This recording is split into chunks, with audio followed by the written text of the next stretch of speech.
Okay, concerning plate edges, I've got Soundall Silurub 2, a natural silicone low modulus.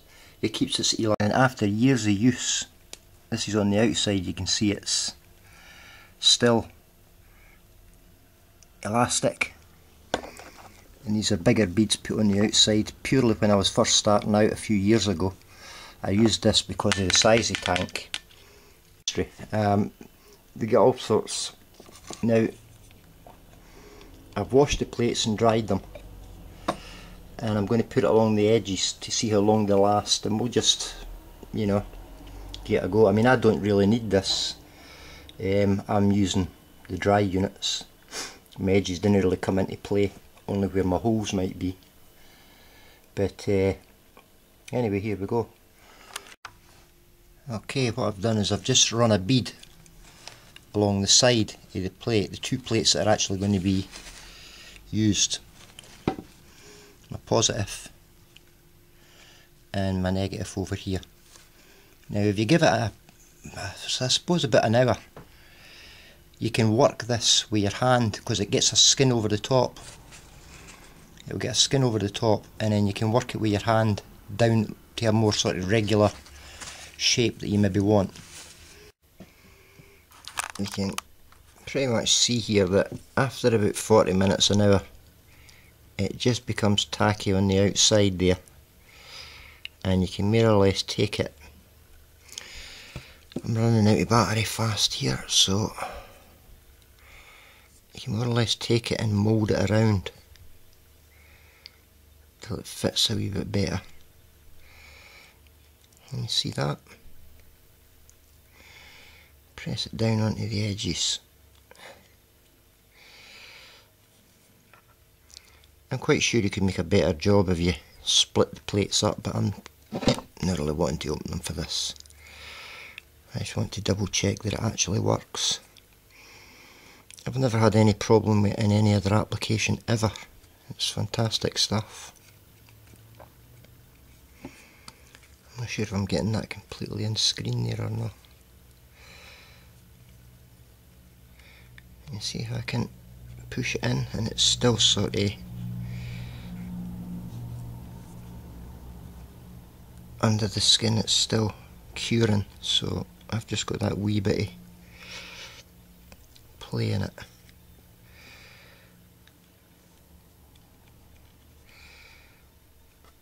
And like I say, it's only about 40 minutes to an hour, depending on how hot it is outside and humid and things of that nature. I would probably leave it 24 hours before using, and you'll find it goes really elasticated.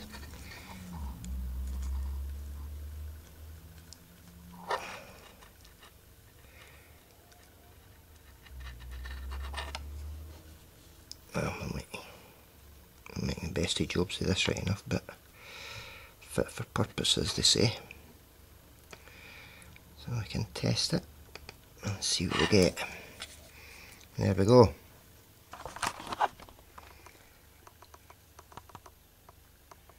I bet you a dog's dinner, but we'll see what happens. Okay. Okay, this is my finished item, and you can see that I've beaded it right around there. It will remain flexible, it'll adhere pretty well. It's not exactly the best job, but I've done it while all the plates were together, so we'll see how it does, and we'll just keep running it for a while, but I expect it. Okay, it's 8:15, the 9th of August, and I'm just going to, I've put the Silurub plates back in, and I'm just going to check out what's happening. Well, it's running okay.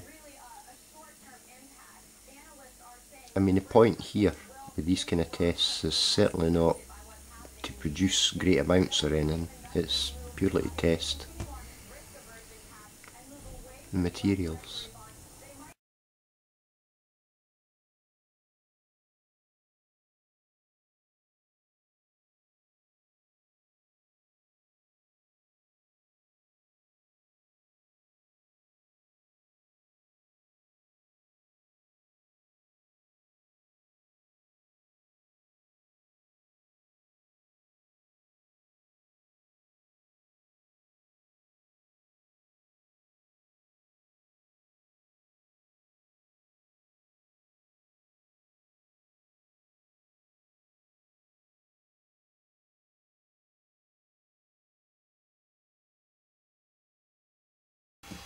this is a solder rub here.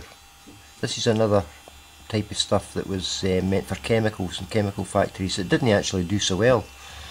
They both took on the colour of the rubber insertion.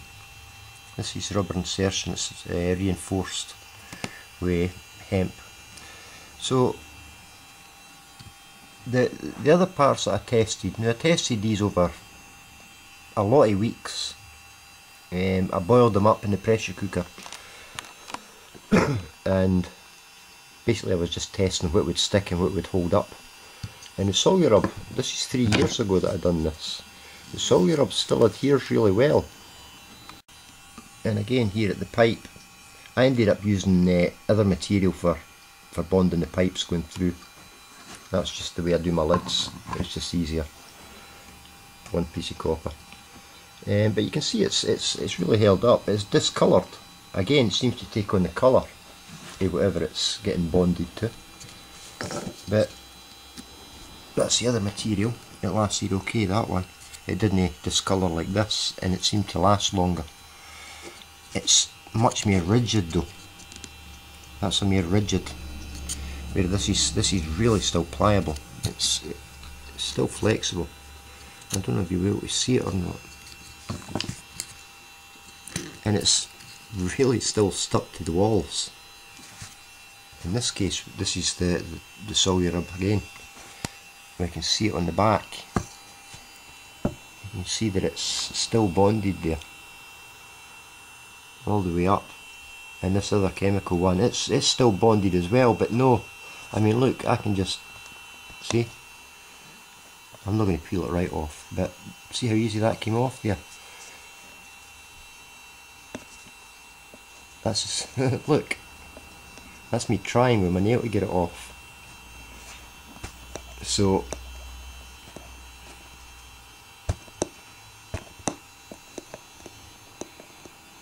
I suppose if you go at anything, you can take it apart, but my money goes on it anyway. It's like anything else. It depends how you apply it, and if you apply it in a good bead, I don't see why it shouldn't hold up for you. Remember, this has already been tested, all this stuff. So, you know, it's already been tested. And it's held up. And I'm actually having to peel it to get it to come off. So, but anyway, my money goes on it. And I reckon it'll probably hold up. So, there we go.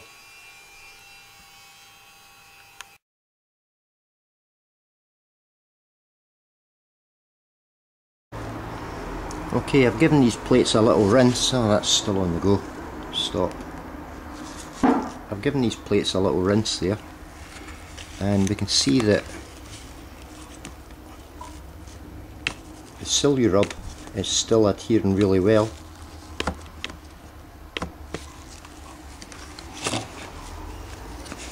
And it's on the plate edges. Doesn't seem to be parting company. Oh well, maybe it is.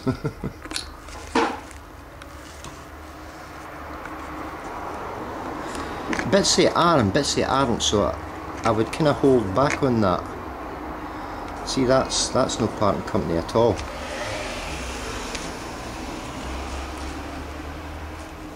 I mean, that's holding pretty well.